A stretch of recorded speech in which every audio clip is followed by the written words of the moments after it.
When you think about some of the best controllers ever, what do you think of? Maybe you lean towards the retro side and feel like the Genesis controller is one of the best ones of all time. After all, it's one of the very early examples of a modern controller. Or maybe you grew up with the PlayStation line of consoles and the early renditions of the DualShock are your favorite. Maybe you tried the Duke controller as a joke and then realized, hey, this is actually pretty comfortable to use. But maybe you enjoy the finer things in life and have an Xbox Elite Series 2 controller with its incredible amount of customization options. But what if I told you, there's a controller out there that has a bold design with perfect, comfortable round edges designed to drop you into an immersive gaming experience? Is it a PS5 controller? Is it a Kinect? Is it a Wiimote? Is it a... Oh.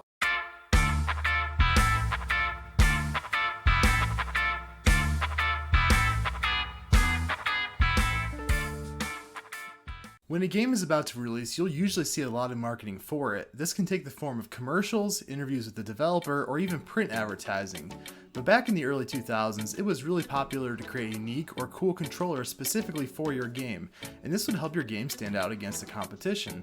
My personal favorite of all the examples of that time period are the DK Bongos, not only because they're really cool to look at, but because of just how simple they are.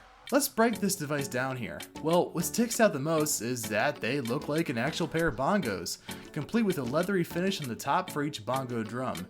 The primary way you play with these are by mashing on the top of the bongos, but you can also clap as well because of the bongo's built-in microphone. Unlike the Guitar Hero or Rock Band line of games, there were only a handful of games that were specifically designed with these bongos in mind. But like Guitar Hero and Rock Band, the primary series for these games was a rhythm game called Donkey Konga. From a story perspective, Donkey Konga starts out with Donkey and Diddy finding a pair of bongos and believing they can use them to become famous. Look, it's not going to win any Oscars, but for a rhythm game, it's fine. And what would a rhythm game be without its track selection? Donkey Konga is comprised of roughly 30 tracks, mixing in a variety of Nintendo classics including The Legend of Zelda and Mario theme songs, but also a small variety of licensed tracks, including All the Small Things by Blink-182. What's weird about this song, however, is that it's not sung by Blink-182. It's almost like Nintendo was able to obtain the licensing for the song and music, but not for it being sung by Blink-182, as it's clearly a cover band performing the song, and a really, really bad cover at that. Anyway, by playing songs you can gain coins which you can use to change the sound of your bongos. An example of this is you can make your bongos sound like an old NES game. There are a variety of other unlockables you can earn as well. It's also possible to play this game with both Donkey and Diddy Kong. 9 months after the release of Donkey Konga, the world was blessed with the release of Donkey Konga 2. Donkey Konga 2 is largely the same game as the original. However, it includes a variety of challenge modes where you can either play against another player locally or against a CPU and complete challenges, such as who can hit their notes the most correctly the fastest, and who can memorize all the beats to the song. These are not all that great in and of themselves, but can break up the gameplay. Speaking of the gameplay once again, the track list is very important to these games, and Donkey Konga 2 has once again roughly 30 tracks. Unfortunately though, lots of Nintendo classics are absent from this lineup, but we do get more bad covers, including the Anthem by Good Charlotte and It's Been a While by Stained. Wait, pause the video. We can't ignore the absolute ridiculousness of It's Been a While appearing in this game. For the uninitiated, this song is about someone who is struggling in life with both addiction and failing relationships. Both of these topics are obviously very, very heavy, and here we have Donkey Kong gleefully pounding away his bongos to this song. It's Been a While and a few others on this track list are the reason why this game actually received a T rating. I love all these songs, but they do feel incredibly out of place in a kid's game, let alone a Nintendo game. Overall, Donkey Konga 2 is very similar to Donkey Konga. A few months before Donkey Konga 2's release date in the US, Donkey Konga 3 was released in Japan. Donkey Konga 3 did not receive a release in the US, but once again is incredibly similar to the first Donkey Kongas, and now you can play as Funky Kong. However, it has over 75 tracks.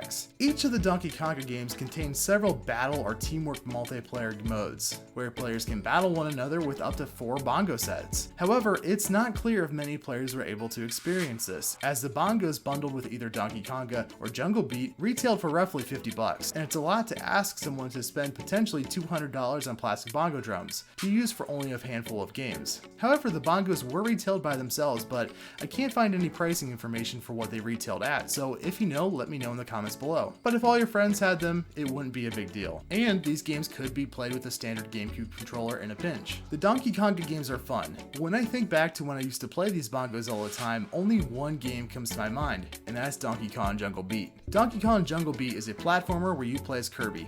Kidding, obviously you play as Donkey Kong. The title card of Jungle Beat recommends that you play this with the Donkey Kong Bongos for the best experience, and this couldn't be more true. You see, the Donkey Konga games were at least somewhat possible to play with a standard GameCube controller. This is a whole lot more difficult here because the game requires an incredible amount of clapping, which for some reason has been relegated to flicking the analog sticks on a regular GameCube controller. But enough about the secondary control scheme. This video is about the bongos. To move Donkey Kong to the right, you need to tap the right bongo. To move him to the left bongo. To jump, both bongos.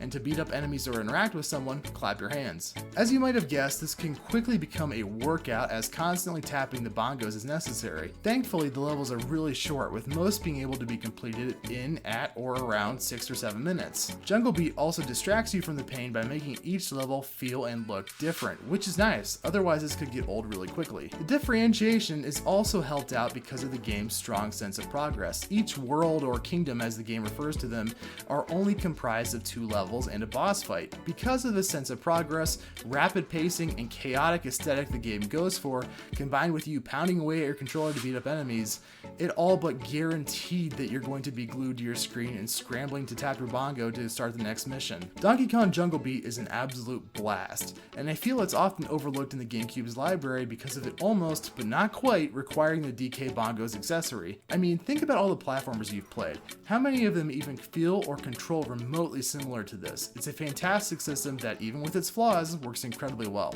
Unfortunately for all of humanity and the DK Bongos, we only received a grand total of 4 games to enjoy these on, and only 3 of them launched in North America and Europe. A racing game, Donkey Kong Barrel Blast, was supposed to feature Donkey Kong Bongo support, but was delayed to release in 2007 after the Wii had already had a full head of steam and Nintendo wanted to focus its efforts solely on the Wii, so it only released on the Wii, and without any Donkey Kong Bongo support. But are these bongos worth picking up today?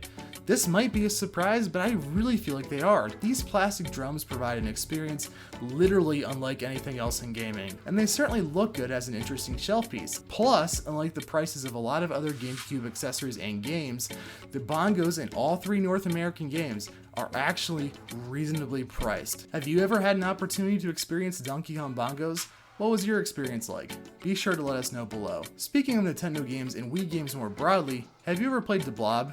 Be sure to check out our video on that franchise. But most importantly, take care, stay safe, and I'll see you in the next video.